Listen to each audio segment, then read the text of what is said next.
Bem-vindos ao Almanac Brasil. Passado e futuro se fundem neste programa. O passado, que vive em todos nós, como canta Paulinho da Viola, e o futuro, que já começou, como explica o físico Marcelo Gleiser.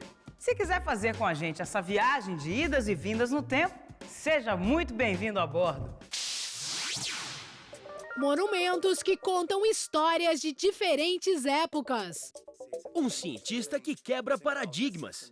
Um artista que não para no tempo. Uma ilustre brasileira que dedicou a vida a construir um futuro melhor.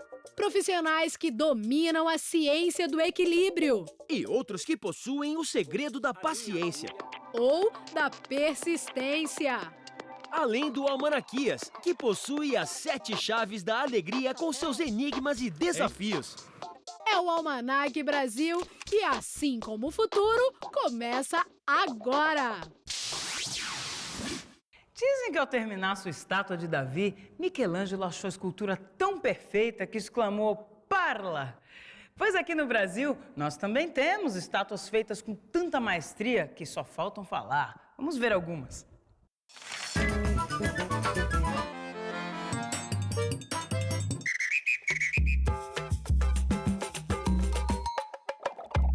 Quem visita a cidade de Congonhas do Campo, em Minas Gerais, recebe o convite de 12 figuras para adentrar o Santuário do Bom Jesus de Matozinhos. São os 12 profetas, esculpidos com maestria pelo gênio Aleijadinho. O conjunto levou 10 anos para ficar pronto e já tem mais de 200 anos de história. Outra estátua que impressiona é o Monumento às Bandeiras, em São Paulo. A obra, criada por Victor Brecheret, recebeu o bem-humorado apelido de "Deixa que eu empurro". Se você prestar atenção, o único bandeirante que realmente empurra o barco é o último, lá no fundão. Coitado! De São Paulo, vamos para o Distrito Federal. A inauguração do Memorial JK em Brasília foi recheada de polêmica. Oficiais do Comando Militar do Planalto diziam que a estrutura criada por Oscar Niemeyer lembrava muito a foice e o martelo do comunismo. Mas o presidente João Figueiredo não quis saber. Sobe a estátua, ordenou. E ela está lá até hoje. Hoje no Papo Cabeça você vai conhecer a visão inovadora do físico Marcelo Gleiser. Ele fala sobre o lado prático e o lado espiritual da ciência e sobre as raízes dessa eterna busca por respostas que move os cientistas de todos os tempos.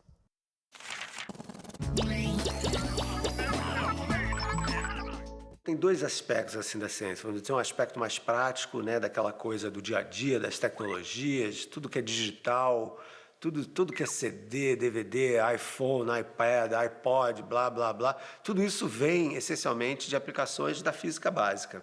Tudo isso vem do conhecimento do átomo, dos elétrons, das propriedades da matéria. Então, tem esse lado prático da ciência que, obviamente, faz parte da vida de cada um.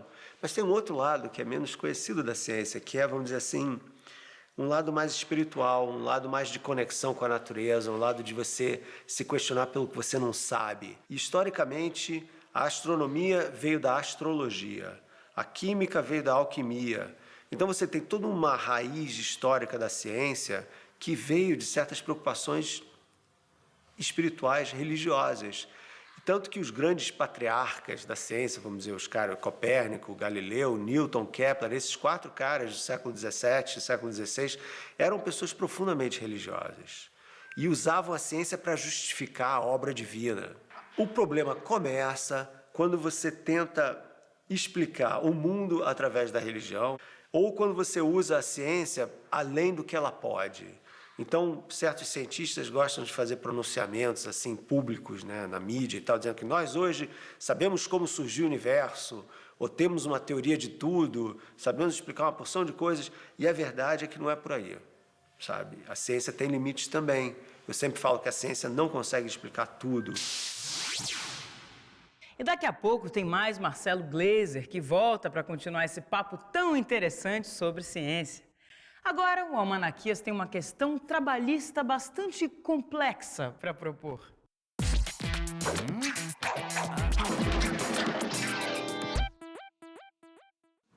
Estou aqui nas ruas para saber o que o povo trabalhador do nosso Brasil tem a dizer sobre a minha questão. Quem é que esquenta a cabeça toda vez que tem que trabalhar? Hein? Sei lá. O homem.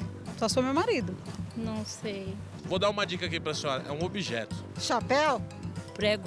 Que só se for martelo, né? Um bule. O bule não é o bule. Um objeto de trabalho? Talvez. Fósforo. Palha de fósforo? É isso aí, meu velho. É o fósforo. Esse aqui sempre fica esquentadinho quando tem que trabalhar. Quer ver, ó? Ih, esfriou. Depois dessa demonstração científica do Almanaquias, vamos agora revelar a ciência doméstica de trabalhadores que lidam diariamente com o importante conceito da física, o equilíbrio.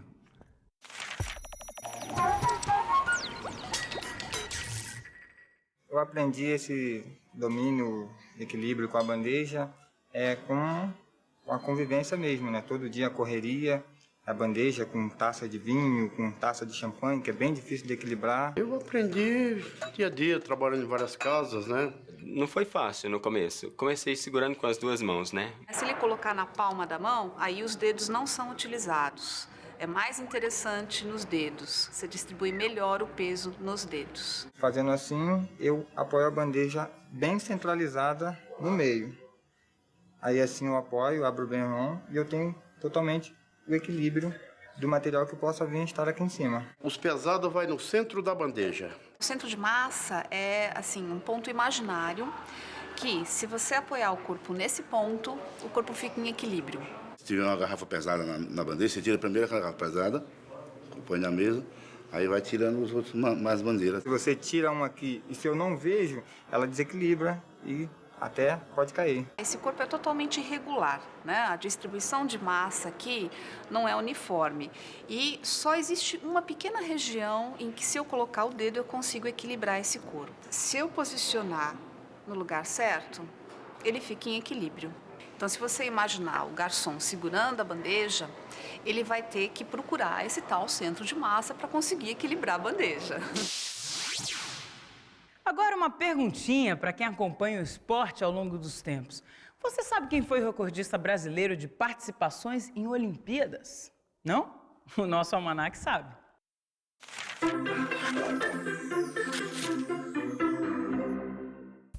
João Gonçalves, codinome Peixinho, veio de uma família humilde. Aprendeu a nadar num rio perto de casa.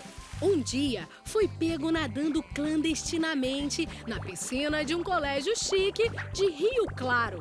Sua rapidez chamou a atenção da diretora, mas em vez de levar uma bronca, ganhou uma bolsa de estudos para competir pela instituição. Foi um verdadeiro trampolim para o atleta, que foi logo representar o Brasil nas Olimpíadas. Não bastando uma, Peixinho participou de 5 Olimpíadas, um recorde. E como o peixe também tinha que viver fora d'água, nos intervalos, trabalhava como caminhoneiro para botar comida na mesa. Peixinho tinha tanta fome de Olimpíadas que, mesmo depois de encerrar a carreira como atleta, participou de outras 2 como treinador de judô, dando a largada para toda uma geração de campeões. Assim como o Peixinho tinha fome de Olimpíadas, nosso convidado do Cantos do Brasil tem fome de samba. É Paulinho da Viola quem nos conta histórias do começo de carreira e das influências que marcaram sua formação musical.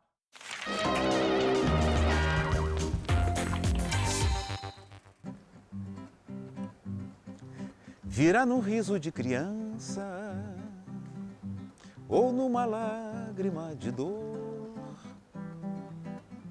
Virá talvez de uma esperança. Essas influências no meu trabalho, elas são claras. Do Cartola, do Zequete, do Elton, do próprio Nelson Cavaquinho, do Paulo da Portela, do Geraldo Pereira. De abençoar a nossa voz, iluminar nosso destino com uma chama da inspiração. durante assim, essa formação, que a gente vai pela vida fora se formando, né? Mas eu digo, essa primeira formação eu não compunha quase, né? Eu nem me interessava por isso, né? Eu queria tocar e queria cantar a música dos outros, aquilo que eu gostava, né? Eu queria aprender violão e eu queria ser um músico como foi o meu pai, entendeu? Falar, e a palavra mais linda é a que faz cantar. Todo samba, no fundo, é um canto de amor. E aí depois você vai amadurecendo, vai experimentando algumas coisas, você vai mudando. E não é uma coisa assim muito consciente. Comigo não houve nada disso. E quanto mais remo, mais rezo, pra nunca mais se acabar.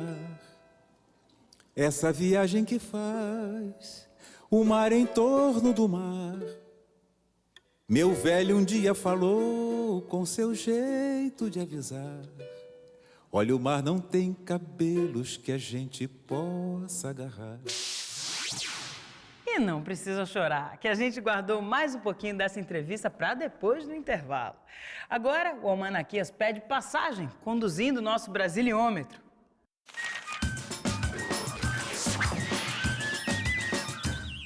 Um desafio monumental para quem gosta de história. Nosso país foi colônia do Reino de Portugal por longos 322 anos. Neste período, os portugueses inauguraram diversos monumentos por estas terras. Mas você sabe qual foi o primeiro? Não lembro. O Borba Gato. Ai, não é o Museu do Ipiranga? Não sei. Tá difícil. Em breve voltaremos com a resposta. Pode guardar o controle remoto, viu?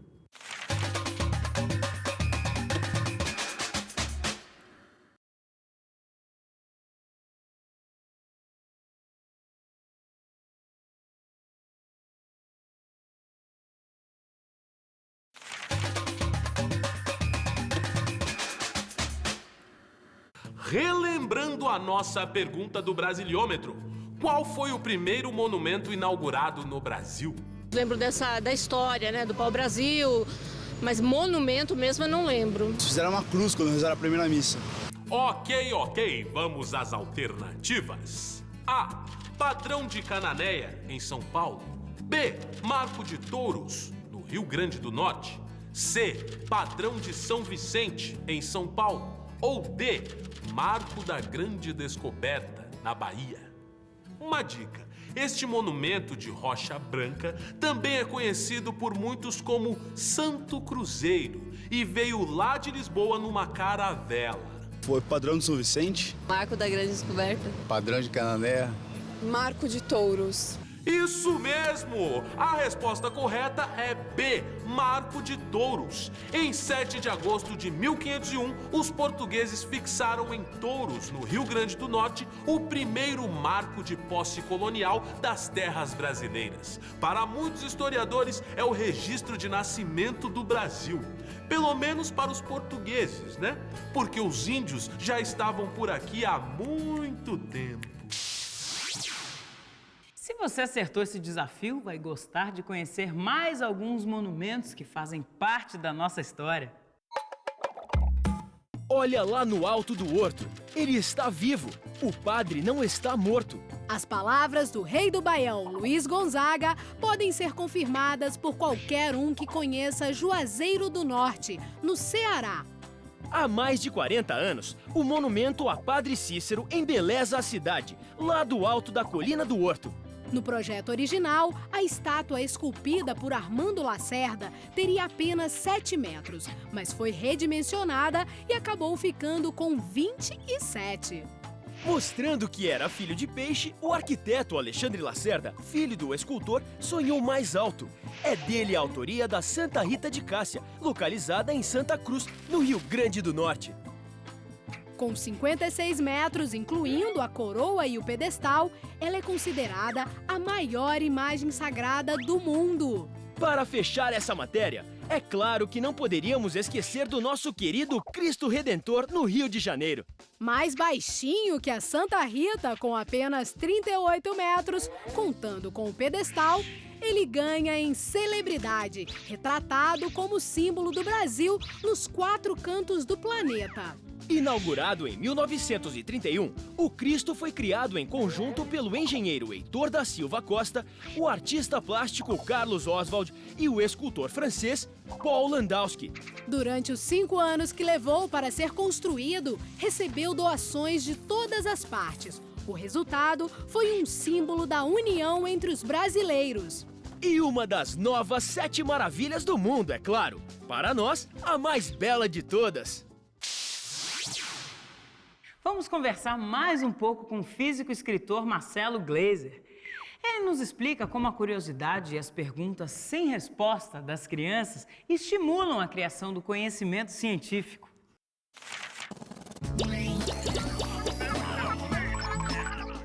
As perguntas mais fundamentais, as perguntas mais importantes são as perguntas que as crianças fazem, porque essas são as perguntas sem resposta. E as perguntas sem resposta são as perguntas que levam você a criar conhecimento, a criar explicações, né? E que definem os limites da humanidade, de quem nós somos. Quando as pessoas aprendem que os cientistas são pessoas normais, não são pessoas estranhas e tal, talvez fique mais fácil para elas se verem sendo um cientista e não como aquela coisa distante e tal, né? Para mim, tudo começa em casa, sabe? O interesse pela ciência, pela literatura, pelo planeta. Então, os pais, a nossa geração, tem que ser educada para estar ensinando para os filhos o que realmente importa. Não há dúvida que o caminho já começou e que a gente já está lá. Quer dizer, a gente já está no futuro, agora é só questão de fazer um futuro melhor. Hora de inverter o rumo e fazer uma viagem ao passado para resgatar os tesouros do nosso baú. O achado de hoje foi uma verdadeira febre entre crianças e adolescentes na década de 80. Se você foi um deles, com certeza vai se lembrar do Atari.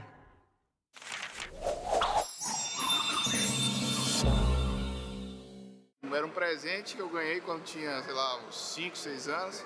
Que a maior briga era entre meu pai, meus tios e eu por causa do Atari. Ficava aquela disputa entre meninos e meninas, né? Foi um dos primeiros que saiu no mercado, né? Que era com cartucho ainda e tudo mais. Funcionava lá em UHF, no televisor, a frequência às vezes pegava, não pegava. Era um controle que tinha um botão apenas e uma manivela. A gente ficava o dia todo mexendo na manivela.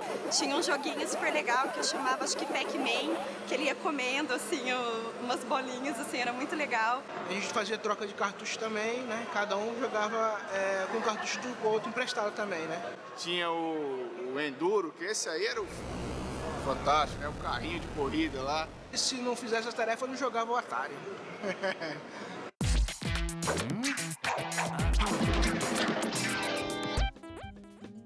Sabe aquele sujeito que vem pra festinha aproveitar os comes e bebes, mas chega de mãos abanando? Pois é, tá cheio de gente assim no mundo. O que eles não sabem é a origem da expressão, que no começo não tinha nada a ver com presentes. A origem é bem brasileira e remete à segunda metade do século XIX. Na época, se exigia que os imigrantes levassem suas próprias ferramentas ao serem contratados para trabalhar em fazendas e plantações. Os que chegavam sem elas, de mãos abanando, eram mal vistos, sinal de que não estavam dispostos a pegar no pesado. Não são só os trabalhadores do campo que pegam no pesado. Os pescadores também dão duro no mar em sua labuta diária. Hoje, eles nos ensinam uma arte que exige paciência e muita habilidade. Vamos ver como é que se faz uma rede de pesca.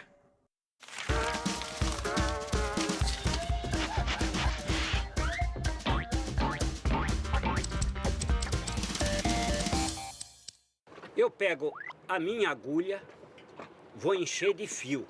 Aí eu começo o processo fazendo primeiro uma argola no fio e ali eu vou fazendo as malhas. Eu vou fazendo uma tira só de uma malha. Começo daquela argola e venho fazendo uma tira. Quando dá, que eu tenho noção de 40 malhas de altura, que é o que eu vou fazer, dali eu vou começar a fazer o comprimento. 100 metros, 150. Agora eu vou para o processo do entralho da rede. Eu vou esticar a corda, 10 metros de comprimento, e vou entralhar a rede. enfiar as malhas naqueles fios, na encala, para mim amarrar na corda. O chumbo para a rede, ele tem que ser oco. A gente só abre ele com a faca, esgaça bem, abre bem ele, coloca a corda dentro e depois bate e fecha. Nesse vão aqui eu coloco uma boia enfiada aqui dentro e depois eu prendo com essa corda. Depois que tiver a boia e o chumbo colocado e a rede pronta, eu aviso para você pegar. Aí você pode pegar a rede e levar para o alto mar para pescar. Nossa ilustre brasileira de hoje teceu uma verdadeira rede de solidariedade capaz de envolver o Brasil e outros países do mundo. É a doutora Zilda Arnes que deixou saudades e um grande exemplo a ser seguido.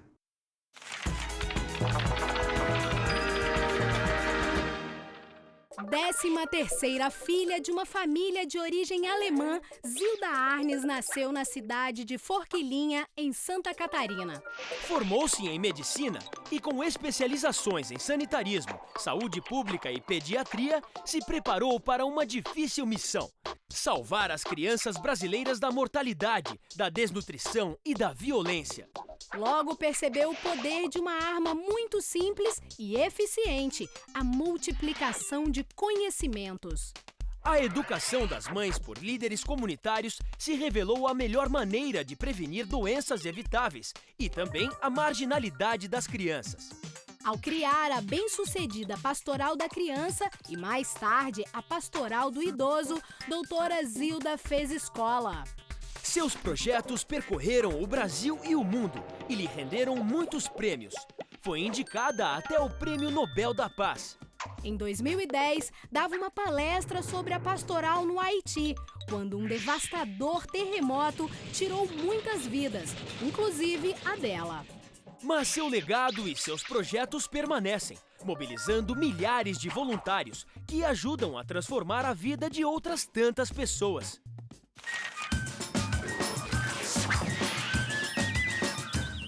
É hora do nosso enigma figurado. Você sabe dizer quem é o sujeitinho nessa foto? O Roberto Carlos, quando era pequeno. O Edson Celulari. Lobão. Quem? Ronivon. Bom, melhor eu começar a dar dicas. Ele é um cantor, compositor e guitarrista de grande sucesso. Ainda não deu? Ô senhor, quem é esse camarada aí mesmo? É o Dinho, do Mamonas. Fábio Júnior. Cazuza. Ah, aquele do Frejá. É o Frejá, muito bom, o que é isso, hein? Olha só, grande Frejá, grande músico que foi parceiro do Cazuza durante muitos anos e ainda hoje lidera o Barão Vermelho, muito bom. Promessa é dívida. Tá aí nosso querido Paulinho da Viola novamente, falando e cantando as relações entre o passado e o presente.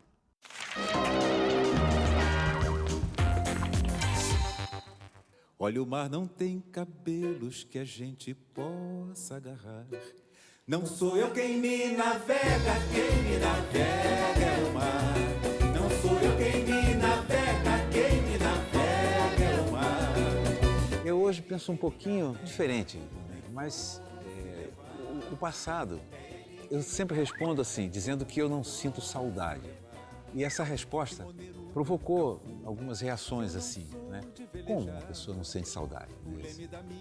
E o teu trabalho, ele parece que está vazado dessa coisa nostálgica e uma certa melancolia que remete a essa ideia de saudade do passado e tudo. E eu sempre tentei explicar que eu não era assim que eu pensava, que eu sentia as coisas. Que o saudosismo, quer dizer, que envolve essa coisa, saudosismo, é uma coisa que para o tempo, tenta parar o tempo e o tempo não para. Não esqueço meu passado, desilusão, desilusão. Danço eu, dança você, na dança da solidão. Desilusão, desilusão. Danço eu, dança você, na dança da solidão. Nós somos frutos de tudo que foi dito, tudo que foi feito, tudo que foi construído, criado, todas as dores, tudo. De uma certa maneira, eu acho que todo ser humano tem nele um pouco de toda essa história de todo mundo, como se tudo tivesse hoje aqui presente, mesmo as coisas que eu não vivi. Terá mais amargura, desilusão, desilusão, danço eu, dança você, na dança. E para fechar o programa com chave de ouro, uma frase da ilustre brasileira Zilda Arnes, que nos dá sua receita de solidariedade. Cada um colabora com aquilo que sabe fazer ou com o que tem para oferecer. Deste modo, fortalece-se o tecido que sustenta a ação e cada um sente que é uma célula da transformação do país. O Almanac fica por aqui e a gente se vê em breve, hein? Até mais. Desilusão, danço eu, dança você, na dança da solidão. Desilusão, desilusão, danço eu, dança você, na dança da solidão. Desilusão, desilusão, danço eu, dança você, na dança da solidão.